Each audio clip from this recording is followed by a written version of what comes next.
I was moved because, let's be honest, there is a terrible problem in this world.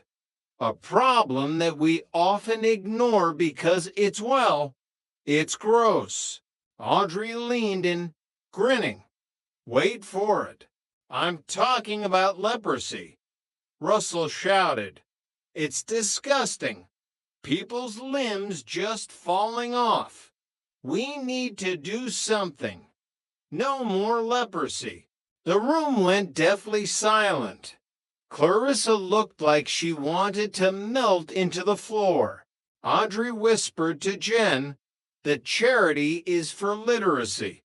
People who can't read, not people who are losing fingers. Russell, sensing the shift in the room, tried to pivot. Because if you can't read, how can you even know you have leprosy? It's a double tragedy. You're just standing there, missing a toe, and you can't even read the pamphlet explaining why. He was practically escorted off the stage. Chapter 7, The Professional Divide. A week later, the camaraderie of the group was tested by professional collaboration. Adam had managed to secure a freelance gig for Jennifer at his firm, helping to design brochures for a new luxury condo development. This is going to be great, Adam said, pouring coffee. Work, Adam, and work, Jen, conquering the world of real estate together. Then we come home and become home, Adam, and home, Jen. It's like having a secret identity. Jennifer smiled, though she had doubts. You're sure your boss is okay with this? Russell mentioned something about couples working together being a recipe for disaster, like oil and water, or Jeff and a treadmill. Russell's just bitter. We're different. We're a team. The teamwork lasted exactly 4 hours. Jennifer had spent all night pouring her creative soul into a bold, vibrant brochure design. I don't know, Jen, Adam said, leaning over her shoulder in the office. The colors are a bit loud. I think the client wants something more corporate, more beige. Beige is safe. Beige is trustworthy. Beige. Jennifer turned her chair, her eyes narrowing. Beige is for dental offices and waiting rooms for people who have lost their will to live. This design is exciting. It says live here and be happy. We're not selling happiness, Jen. We're selling square footage and stainless steel appliances. I think you need to tone it down. Make it more professional. Tone it down. You're firing the messenger of creativity? You want me to be a beige bot? I'm not firing anyone. I'm just giving you constructive criticism. Well, Work Adam sounds a lot like Ass-Face Adam right now. Jennifer snapped, grabbing her portfolio. The tension spilled over into their home life. That evening, Jeff and Audrey arrived for dinner to find the air in the Rhodes apartment thick enough to cut with a steak knife. So, Jeff said, sensing the chill, how's the brochure coming? Is it bold? Is it beige? Work, Jen, can't take criticism, Adam said, staring at his steak. Ass-Face Adam thinks beige is a personality trait, Jen countered. Audrey sighed, looking at Jeff. Remember when I helped you as your assistant for that month? The month we almost got divorced? The longest day and a half of my life? Jeff nodded. I figured I could either lose a secretary or lose a wife. I chose to keep the wife because she's the only one who knows the Netflix password.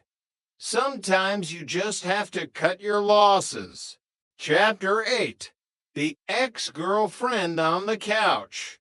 Just as the professional drama was peaking, a ghost from the past appeared, Stacy.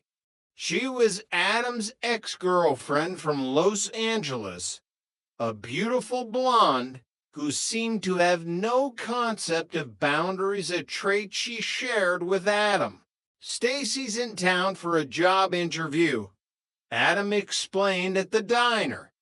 The hotel lost her reservation, so I told her she could stay on our couch for the weekend.